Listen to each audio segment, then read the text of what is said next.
Hello guys, gals, non-binary pals, and waterfowls. It's me, Big Mike. So I just wanted to make a short, sweet video discussing my thoughts so far on the new season of Beavis and Butt-Head. So far, we're 2 episodes in, and holy hell fam, this is going to be something awesome to talk about. So before we jump proper into this video, I just want to give a very big spoiler warning. I'm going to be discussing the end of 1 episode of Beavis and Butt-Head, and I'm also going to be discussing the plot of said episode as well. So if you aren't caught up on the new season of Beavis and Butt-Head, you might want to wait to watch this video. Go check it out. Please watch it if you haven't seen it, and come back and check this video out. So I'm not going to spend too much time talking about why this series is important to me, seeing as I talked about it previously a few weeks ago in my video dealing with the Beavis and Butt-Head Do the Universe movie. But long story short, this is a series that I've had a lot of history with, and it's something that's been very important to me. It was a very big part of my childhood, and it's something I'm excited to see again. Now, speaking of the Beavis and Butt-Head Do the Universe movie, that movie really set my expectations high going into this new season of Beavis and Butt-Head. When I gave my thoughts on Beavis and Butt-Head Do the Universe, I was really pleased by that movie. But when I made that video, I said that if the creators, Mike Judge and company, could take that same energy, they could bring that same level of comedy, that same or similar art style to this new season, then this will knock it out of the park. So now the question remains, so far, have they brought that same level of comedy, of energy, of art to this? And were my expectations met? Let's find out, fam. One thing I just want to bring up for those who may not be as familiar with the original series, going into this video, I just want to talk about the format a bit. Now, this new season is pretty true to the classic form for the most part. Every episode, so far at least, has been divided into 2 stories. There's one segment that's its own story, and then there's a second segment that's its own story. And each of these segments, in addition to the main story, will contain at least one music video or one video from TikTok or YouTube in which Beavis and Butt-Head will watch and comment on. The only major change to the format here is that instead of commenting just on music videos, the duo will be commenting on other types of videos now as well, but I'll get more into that later. Now, to start things off, I just want to talk briefly about the music. Now, from what I can tell, the theme is pretty much the same. It hasn't changed. The opening theme is that classic do do do do da dun dun da da da da dun dun. If you're familiar with the series, then that's what that would sound very familiar. Despite my horrible rendition of it. Now, what is noticeably different to me is when the title card for the individual segments. Now, I'm not sure if it's just me, but the music there seems much more expressive. So let's take a look, or I guess in this situation, let's take a listen, and let's see what you think. Do you think they're the same, or do you think they're different? Let's compare.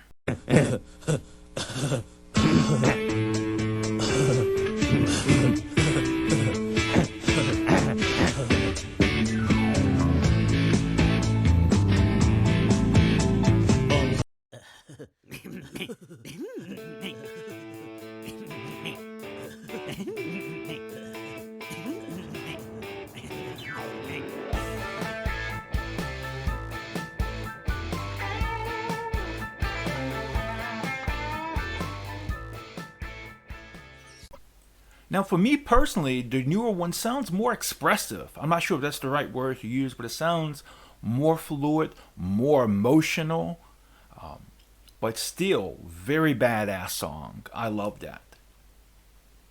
Also, I love how the theme in the episode or the segment entitled Boxed In is kind of used to signify an aha moment. Whoa! But look, we're free! Whoa. Good job, Beavis. Now all we gotta do is... Beavis? Yeah. You're a dumbass. So to end this segment off, fun little fact about the theme, it was actually composed and is played by Mike Judge himself. The next aspect I want to talk about is the art, and if you've been following this series for a long time, this is going to be one of the most notable differences that you're going to pick up on, and it's definitely a good thing overall, I would say. Now, the first thing you'll notice is the series title card. Where it says Beavis and Butt-Head, that's been changed from just plain circles to them being in more fancy photo album-like circles. The next notable change will be the segment title cards. Like in the original series, they were just generic title cards, generic blue, Beavis and Butt-Head's name in the upper corner, and the episode title or the segment title. However, now the segment title cards are individually designed to match the theme of whatever segment you're about to watch. One of the first aspects of the art to really catch my eye is just how well defined the background characters are now. Like if you go back and you watch the original series, the background characters don't always look the best. And there's probably a very good reason for that as well, but I'll get to that at the end of this segment on the art. They look so well defined and so perfectly drawn out. They look like something that should really actually be there and not something that's used just to fill an empty space. Now, some of the main characters, or maybe I should say the supporting cast, they've had updates to their design as well. Now, Mr. Van Driesen, as opposed to wearing his iconic, peace sign shirt, being the hippie he is, he's now wearing a hoodie or parker. Though there are other characters like Mr. Anderson, for example, looks the same just as he did in the original series. However, his house is different. His house looks a bit bigger. I think it's 2 stories now. I might be misremembering, but I don't think his house in the original series was 2 stories. While on the subject of settings, the background, like the view, the panorama view, or the establishing shot, I should say, of Highland High is absolutely beautiful, especially when you compare it to the original series. Absolutely amazing. And that was one of the other big things that really caught my attention as well. Now, I don't have the exact numbers in front of me, or I haven't really looked into it, but if I had to make an educated guess, I'd say it's just because of the budgets. The budget for this season looks much higher than what it was previously. Also, I've heard that in the past, the studio that originally worked with Mike Judge wasn't really the best, but now they have a completely new studio working with them, and this studio seems like it really knows what it's doing. Now, I don't want this to come off as like a dig at the original series, because this isn't. The original series is something I hold very dear in my heart. And I think the art as it appeared, no matter, the quality, I think the art as it appeared in the original series kind of gave it a certain charm.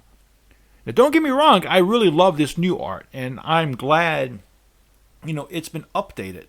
Because unfortunately, the way our society is, people tend to judge by appearance, unfortunately.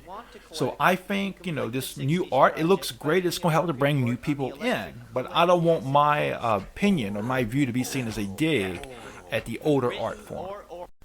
The next thing I want to discuss is the storytelling and the humor. And I'm going to address these both together because with a show like Beavis and Butt-Head, they're intertwined. It's hard to talk about one without talking about the other. So far, we've seen 2 episodes and 4 segments. Now, of those 4 segments, 3 of them seem like they could fit in perfectly with classic Beavis and Butt-Head. And those 3 are Escape Room, Boxed In, and Beekeepers. Now, I personally would argue that Beekeepers is probably one of the best episodes the series has ever produced. Right up there with any of the best in the original series. This episode does so many things right. It has the duo set off on one of their classic misadventures based on a very, very fundamental misunderstanding of what it is they're working for. So the duo, they want to make honey. They see Mr. Van Driesen's lady friend, who is a beekeeper, sell honey. So they think they can do the same thing.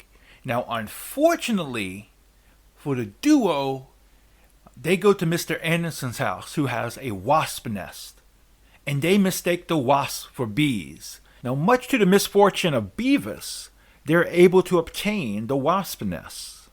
They place it in a cardboard box and take it home, and there they berate the wasps for not making honey. As a result of removing the wasp's nest from the box and Beavis once again getting attacked by the wasp nest ends up in the bathroom where it becomes mixed in with some honey-colored shampoo.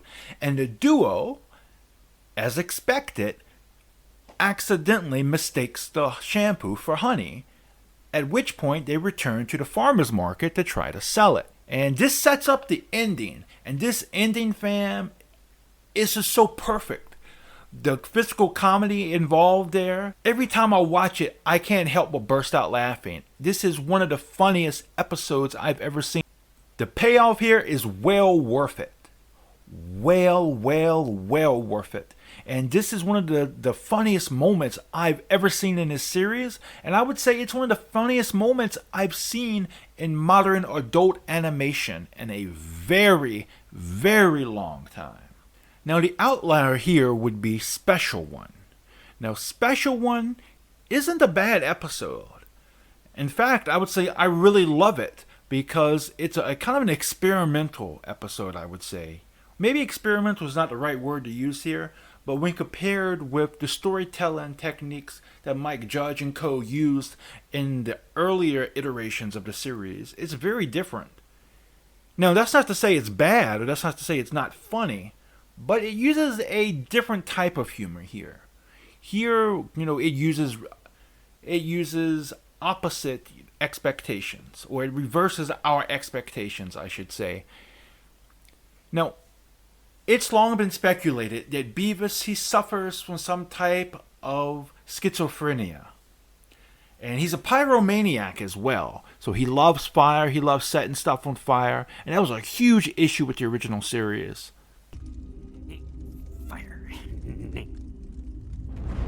Hello, Beavis. I have been waiting for you. I am fire. Whoa. But what really sets this episode apart is that you'd expect, Beavis, if he hears fire talking to him, it would tell him to do bad stuff like start fires, right? But no, actually here, the fire encourages him to do good, to take care of himself. To exercise, to recycle, to apply himself in school so he can go to college. Fire? Why are you making me do this stuff? You are my special one, Beavis. Uh-huh. And it's about time you applied yourself. Yeah. It's one thing to screw around in middle school, but you're almost at the point where it counts for colleges. Oh, boy. And Beavis, at first he goes along with it. He's like, yeah, fire, fire, fire. But then as time progresses, he gets more annoyed until the point where he's done with it. And so he tells somebody to put the fire out. But even after telling the person to put the fire out, because he loves fire so much, you can see the pain in Beavis's face that this causes him to see the fire being extinguished. Now, overall, I would say it's a good episode, and I look forward to seeing more of Mike Judge's, exploring different storytelling techniques or different types of comedy using this duo. Now, in regard to the comedy, the last thing I want to talk about is the duo watching videos. Now, when I was younger, watching the series, I didn't really like this, actually. As a kid, I didn't like it when Beavis and Butt-Head used to watch music videos. Now, as I got older, I really started to enjoy it much more. But originally, I didn't like that. However, straight out of the gate here, I absolutely love this part. Hands down, the part where Beavis and Butt-Head watch an ASMR video, that had me rolling, fam. That was one of the funniest aspects of the show I have ever seen. I'll show you a couple clips here. Check this out and let me know in the comments what you think.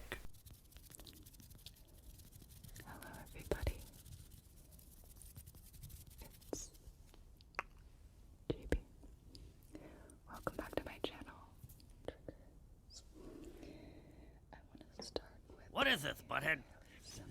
It's called ASMR. Watching this video is kind of giving me wood. I don't need to hear about that, Beavis. Butthead, I think I might have to spank my monkey. Beavis, I'm going to kick the living bejesus out of you if you try to spank your monkey. I have to, Butthead. It's the ASMR. I can't do anything about it. Beavis, I don't want to hear about your boner, so shut up. I'm trying to watch this ASMR. Do not spank your monkey. I love how the duo mimic talking in an ASMR voice. I'm sorry, I can't keep doing that voice. But regardless, I love this segment. It's funny because on the one hand, it's never explicitly stated, well, in most of ASMR videos, at least the ones I've seen, it's never explicitly stated that these are meant to inspire a sense of horniness in the viewer. Though sometimes they're oftentimes interpreted to do that. However, the duo wastes no time as taking it that way, at least Beavis. Now, it's later on revealed that maybe Beavis's sexual arousal isn't a result of the girl talking in her ASMR voice, but maybe it's the box of markers. Regardless, this was hands down the best segment of them commenting on a video that we've seen so far. Now, I'm not sure if I'd want to see them comment on another ASMR video or not. It was funny, but maybe it'd be going to the well one too many times. But I'm not going to complain if I see it. Now, I've said this before and I'll say it again. I hope in the future that there's a segment of them commenting on a VTuber video. That shit would be hilarious. Partly because of their insight, their input. Also, partly the reaction it would get out of the community. Now, I know I said insight. Insight talking about Beavis and Butt-Head. What are you talking about, Big Mike? You're fucking crazy. And yeah, I am fucking crazy. But, Mike Judge has gone on record as saying he did make Beavis and Butt-Head a bit smarter when they're commenting on videos and such. So calling them smart here, maybe not too wrong. Maybe not the most accurate, but maybe not the most inaccurate as well. The final thing I want to talk about here is the character development. Now, Beavis and Butt-Head isn't a series that's known for its strong character development. However, there is some actually. When the series started, the two were essentially the same. However, as the series progressed, it became obvious that Butt-Head became the more malicious one, and Beavis, he was the more intelligent of the two. Not saying he's smart by any stretch of the imagination, but he's smarter than Butt-Head. And this can be seen in the new episodes where they get trapped in the box and Beavis is like, I think we're running out of air or something. And so he's smarter. Maybe he's smarter than what he lets on. Or maybe he just has some brief moments of insight. It's hard to say. And the new season is continuing this trend of developing Beavis and Butt-Head as their own characters. So with all of that out of the way, the last question that remains to be answered is, do I think this has carried over that same energy, that same quality that I saw in the movie? And yes, I absolutely believe that so far this new season of Beavis and Butt-Head has brought to the table exactly what I was hoping it would. That same energy, that same comedy, the same storytelling, the same quality that it had in the movie. It's here. It's here in this season, fam. And I look forward to seeing the rest of the season, and I hope that it's not going to let me down. I hope. And I have good faith that it's not, based on what I've seen so far. Now, if I had to choose between these two episodes as to which one was my favorite, I would say hands down it's definitely the second episode. The one with Boxed In and Beekeepers.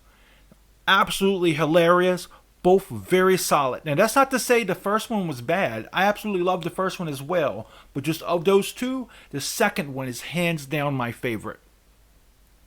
And if Mike Judge and company can keep this momentum going, it's going to be a hell of a wild ride. And I can see so many more new people getting into it as well.